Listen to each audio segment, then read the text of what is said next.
Bismillahirrahmanirrahim. Assalamualaikum warahmatullahi wabarakatuh. Alhamdulillahirabbil alamin. Wassalatu wassalamu ala asrofil anbiya'i wal mursalin wa ala alihi wa sahbihi ajmain. Yang saya hormati penguji UKIN, dosen pembimbing, Ibu Kepala Sekolah SD Negeri 150 Tanjung Jabung Barat, beserta Bapak Ibu Majelis Guru, serta seluruh pihak yang telah membimbing dan mendukung saya dalam proses pendidikan profesi guru ini. Perkenalkan, saya Mutahirin SPDI dengan nomor peserta PPG 15071 5000246 dan nomor induk mahasiswa PPG 210245655. Lama pengabdian 16 tahun. Saya adalah mahasiswa PPG dalam jabatan batch 2 di LPTK Fakultas Tarbiyah dan Keguruan Universitas Islam Negeri Sultan Taha Saifuddin Jambi, kelas PAI 6, serta guru pendidikan agama Islam di SD Negeri 150 Tanjung Jabung Barat. Alhamdulillah, setelah melalui berbagai tahapan pembelajaran, refleksi, dan praktik mengajar, tibalah saatnya bagi saya untuk mengikuti uji kinerja UKIN sebagai bagian dari proses evaluasi profesionalisme dalam mengajar. UKIN ini bukan hanya sebagai ujian formal, tetapi juga sebagai momentum bagi saya untuk merefleksikan perjalanan akademik dan praktik di kelas guna menjadi pendidik yang lebih kompeten, inovatif, dan berkarakter. Saya telah berusaha semaksimal mungkin dalam menerapkan metode pembelajaran inovatif yang berbasis Student Conferred Learning, termasuk pendekatan Problem Based Learning atau PBL, yang telah terbukti mampu meningkatkan hasil belajar siswa, khususnya dalam pembelajaran pendidikan agama Islam. Saya percaya bahwa pendidikan bukan hanya sekedar soal transfer ilmu, tetapi juga bagaimana membentuk karakter siswa agar menjadi insan yang beriman, bertakwa, dan berakhlak mulia. Saya mohon dan doa dukungan dari Bapak Ibu penguji agar dapat menjalani ujian ini dengan baik dan memperoleh hasil yang terbaik. Semoga ilmu yang saya peroleh selama proses PBG ini dapat memberikan manfaat yang besar bagi dunia pendidikan dan peserta didik saya di sekolah. Terima kasih atas perhatian dan kesempatan yang diberikan. Wassalamualaikum warahmatullahi wabarakatuh.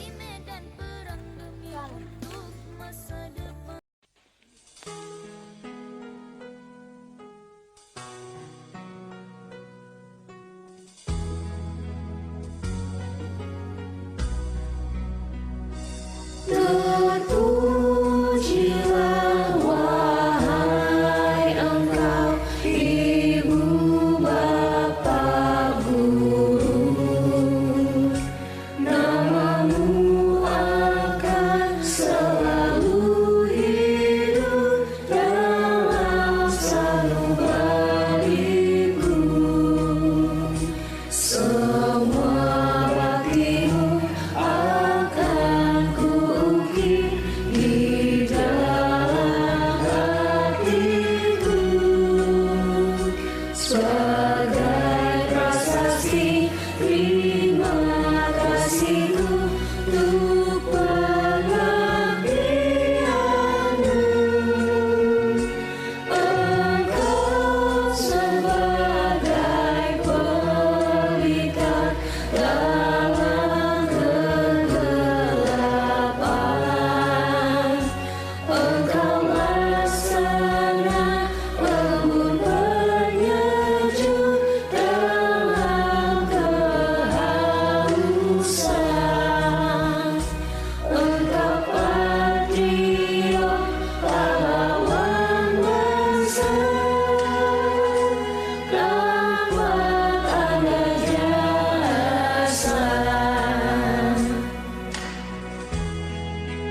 hikmatnya sehingga kita semuanya dapat berkumpul di kelas yang kita cintai ini. Salawat dan salam semoga senantiasa tercurahkan kepada baginda Nabi Muhammad Sallallahu Alaihi Wasallam. Bagaimana kabarnya anak-anak? Alhamdulillah sehat luar biasa. Sebelum pelajaran kita mulai, Bapak minta ketua kelas untuk memimpin doa.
Waalaikumsalam warahmatullahi wabarakatuh. Selamat pagi semua. Sama-sama kita menyanyikan lagu kebangsaan kita.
Memeriksa kembali kesiapan kalian dalam belajar pada hari ini.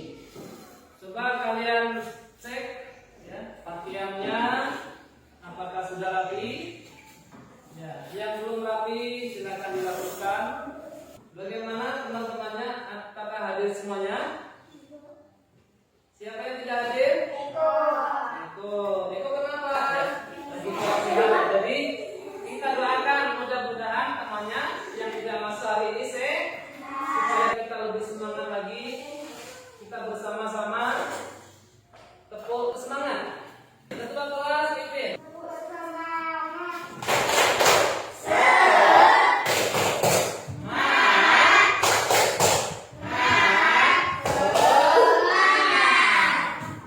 Bagaimana keadaan pada hari kiamat seperti pada video berikut ini. Matahari di gunung. Menurut Imam Al-Alusi, kata kumiwat berasal dari kata karo yang berarti melipat kain menjadi surban di kepala. Pada bangsa Arab, memakai surban adalah tradisi yang telah berlangsung lama.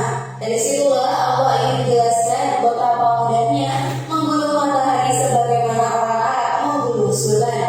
Allah tidak menjelaskan dengan detail apa yang terjadi dengan matahari.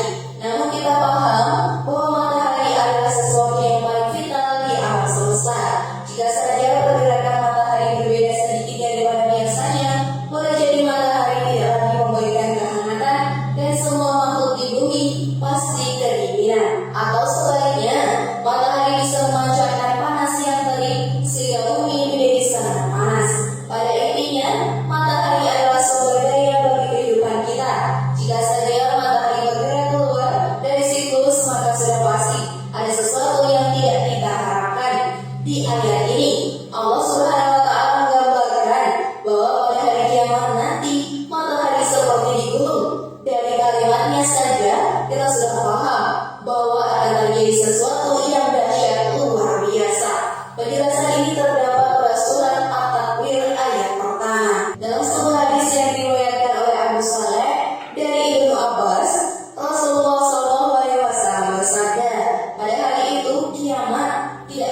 hiasi malam yang jumlahnya tak terhitung itu, ketika hari kiamat nanti akan berjatuhan menghancurkan seluruh isi bumi dan penduduknya. Allah menggambarkan bahwa di hari kiamat nanti gunung-gunung yang berfungsi sebagai pasar bumi akan hancur. Kondisi diterangkan di surat At-Takwir ayat 3. Bisa dikatakan sebagai letusan yang paling dahsyat dalam sejarah manusia modern. Suara letusannya bisa didengar sampai 4.600 km dari pusat letusannya. Bisa disimpulkan bahwa ledakannya dapat didengar seluruh penduduk bumi saat itu. Sahabat beriman, ledakan ini kemudian dikatakan di dalam buku Guinness World of Record sebagai letusan yang paling dahsyat dalam dunia modern. Jika satu gunung saja letusannya bisa menggerakkan dunia, bisakah kalian bayangkan jika yang meletus bukan hanya satu gunung, melainkan seluruh gunung yang ada di dunia? Penggambaran ini Allah perjelas di dalam surat Al-Kahfi yang artinya, dan ingatlah akan hari yang ketika itu kami perjalankan gunung-gunung dan kamu akan dapat melihat bumi itu datar, dan kami kumpulkan seluruh manusia dan tidak kami tinggalkan seorang pun dari mereka. Quran surat Al-Kahfi ayat 47. Isi hari kiamat nanti yang artinya, dan apabila unta-unta yang putih ditinggalkan tidak diperdulikan. Allah menggunakan kata isyarat yang menunjuk makna unta. Padahal dalam bahasa Arab unta bisa juga disebut dengan jamal atau idil. Isyarat sendiri artinya adalah unta yang sedang putih. Bahkan menurut Imam Al-Qurtubi, isyarat itu menunjukkan bahwa kehamilannya sudah mencapai bulan 10. Dalam kehidupan bangsa Arab tradisional, unta adalah harta yang paling berharga. Apalagi ketika unta itu dalam keadaan hamil, harga dari unta akan semakin mahal. Jika kita kiaskan pada masa sekarang, unta hamil bisa diartikan sebagai harta kekayaan yang sangat bernilai. Allah memberikan gambaran bahwa pada hari kiamat nanti orang-orang tidak akan memikirkan harta kesayangan mereka. Itu karena saking dahsyatnya dan ngerinya hari kiamat. Orang-orang akan sibuk mencari tempat aman daripada mengurusi harta kesayangannya. Di dalam tafsir Jalalain disebutkan bahwa syirat bermakna dinyalakan, yang artinya lautan itu akan dinyalakan sehingga berubah menjadi lautan api. Makna ini senada dengan yang Allah jelaskan di dalam surat At-Tur ayat 6 bahwa di bawah dasar laut ada api. Ini artinya bahwa nanti ketika hari kiamat lautan yang luas itu akan dipanaskan sehingga berubah menjadi api yang menyala dengan hebatnya. Dan saat itu bumi akan menjadi kering dan tidak ada air yang tersisa karena lautan yang berisi air sudah menjadi api. Yang pertama, apa tujuannya? Menyebutkan nama-nama baik dari ahli. Yang kedua, mengidentifikasi. Yang ketiga, menjelaskan. Dan yang keempat apa?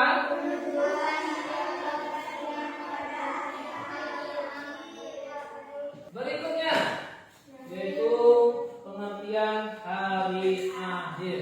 Hari akhir adalah menentu apa? Akan dimatikan dan dibangkitkan kembali dan akan dihisab oleh Allah Subhanahu wa Ta'ala daripada hari akhir. Yang lain daripada hari akhir. Yang pertama,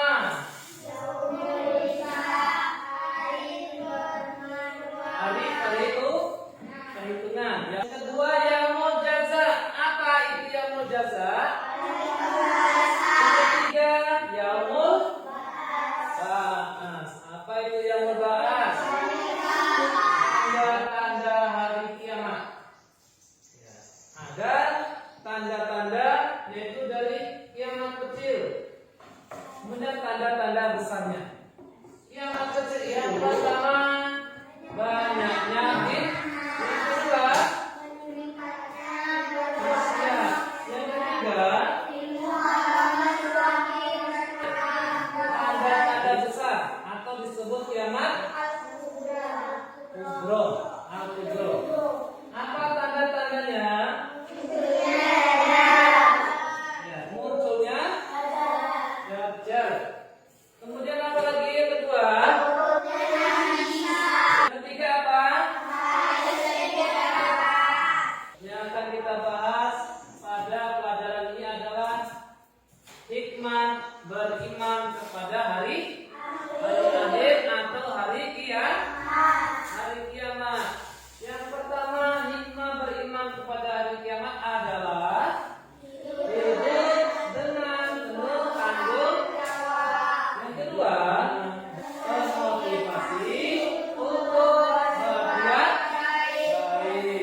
Dari kelompok siapa ini?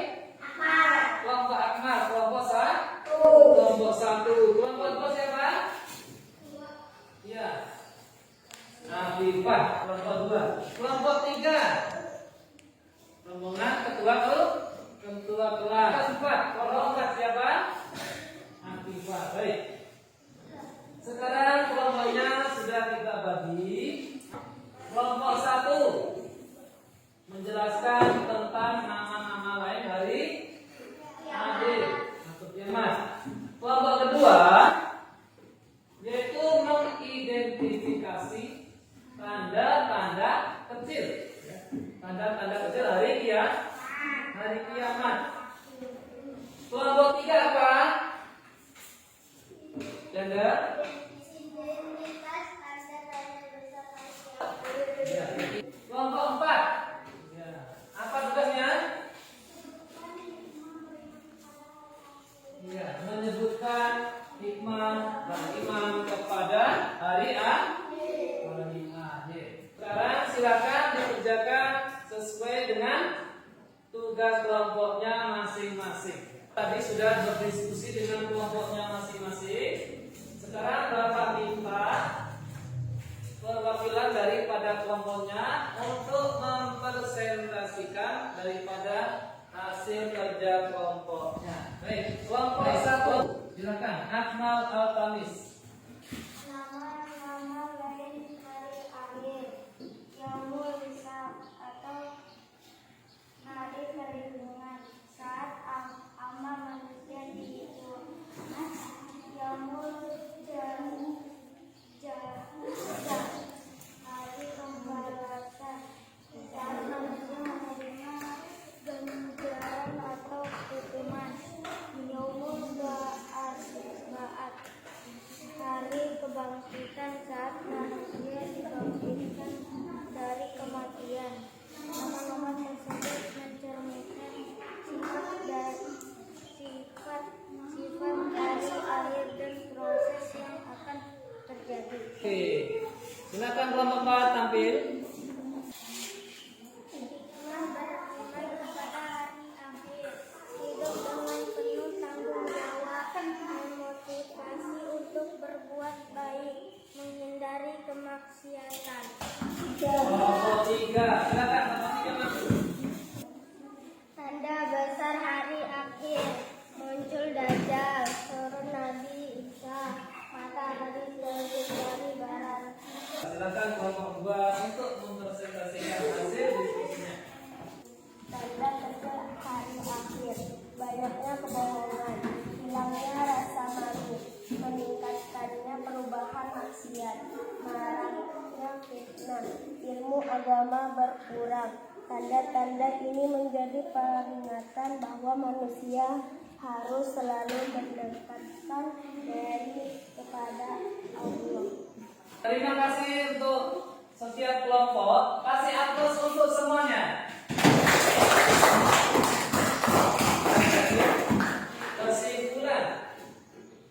Kesimpulan yang pertama, beriman kepada hari akhir adalah bagian dari apa?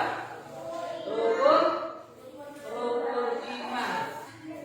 Beriman kepada hari akhir masuk rukun iman yang ke Keadaan perkara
Masalah